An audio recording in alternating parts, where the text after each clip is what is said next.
Good morning, everyone. This is Peter at the Burkle Farm. I thought since I'm out feeding the dogs, I'd give you a little update. These are the rams that we have, and there's a couple wethers in there. I had a couple where the bands snapped or something, and they ended up with like a partially clamped off. So I just didn't trust them being in with the main flock, so I put them in with a couple of our rams. This is that guardian dog that we had as like a reclamation project, and she's become like really good over the course of the summer. When we got her, she ran away first thing, and we didn't have her for almost 2 months, and then we finally got her back, and we had to have her inside. She was like shaking and wouldn't eat, so we had her inside for a little while, and then we slowly moved her outside overnight, and then next to the sheep, and then finally she's been in with our rams for about a couple of weeks. And I don't remember how much of that we've discussed before, but she's really come into her own as she's bonded onto our sheep, our rams in particular. And here you can see, this is our first livestock guardian dog puppy we bought this summer. She's been really good, and then we decided, since we bought a female Marema, we'd go ahead and buy a male dog. At the expense that these dogs are going for, at least here in Minnesota, it just made sense to maybe just keep a male and a female. And he is half Marema and half, it's a hard one to pronounce. It's called Castration. It's like a Serbian or like Eastern European guard dog. The males end up at around 150 pounds, so I'll be 130 to 150 pounds. So I'll be interested to see how he turns out. And he's definitely the boss. He's about 3 weeks or maybe a little more younger than her. And my boy named him Bob. And then my daughter named her Shep. And they're doing pretty good together. Probably the hardest thing has been to keep the kids off of them. But they lay down with the sheep every night. I kind of come out at dusk to see what the deal is, and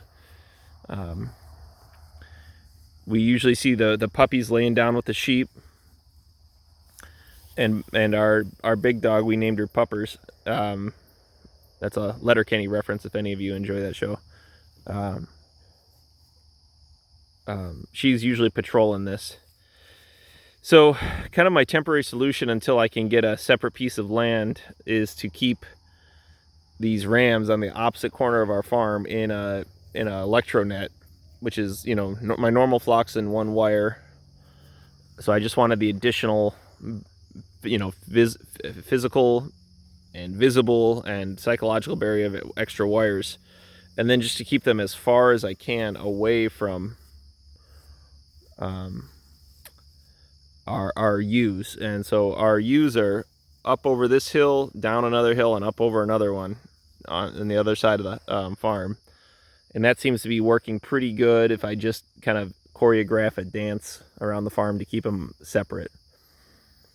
But so far this summer, because we've slaughtered a few steers for our family and that sort of thing, we've been grinding all the trim that we wouldn't otherwise eat. And they've been in the morning, they get about a pound of beef every morning. And you can see he's only 9 weeks old, and he's just a chunk. And you can look at her, and she is just a big, fluffy, big girl. I don't know how big she's gonna get, but this dog here, she's pretty standoffish, but I really don't mind because she's always watching. She gets up on a high spot like this and looks around and makes the round around the fence, every couple of minutes. And, she's a worker, and I really like that. So I don't mind that she's not too friendly. She's staying with the animals, and we like that. So, yep, so we're up to 3 guard dogs, and they've all met our pet dog, which I thought was kind of important.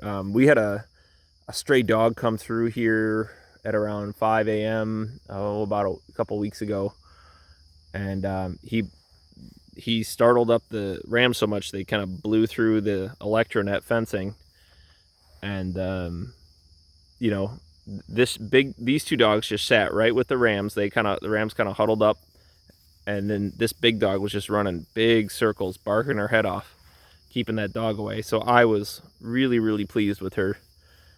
She's just about the most unfriendly dog I've ever owned, but I'm all right with it because she does her job. And yep. So yeah, they get a mixture of kibble and you know, usually about a pound or a little more of beef every day. And sat at the grinding trim for a couple of days, but it was worth it because it's good food for the dogs and they eat it in about 2 seconds. So it's another really beautiful day on our farm. If you can believe it, this was all just grazed, and we've been getting rain about once every 5 to 7 days in the back half of August. Yesterday we got about 1.5 inches. And so we're once again in the very fortunate position that we are chasing grass growth in a good way, meaning the grass is getting out ahead of me.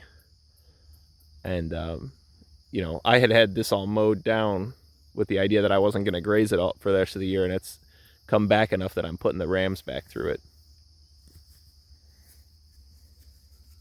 So yep, this is going to be our kind of our breeding pair of puppies. They have a great temperament. They're big. They're already bonded to the sheep. I'm gonna, you know, the kids are forbidden from petting them for, I don't know, probably at least until the springtime. I really want these guys to think that they're with the sheep and not with people. And they're pretty friendly, but I just kind of stand here and I don't do much with them. I really like his colors. But I think that'll about do it. I hope you all have a good day.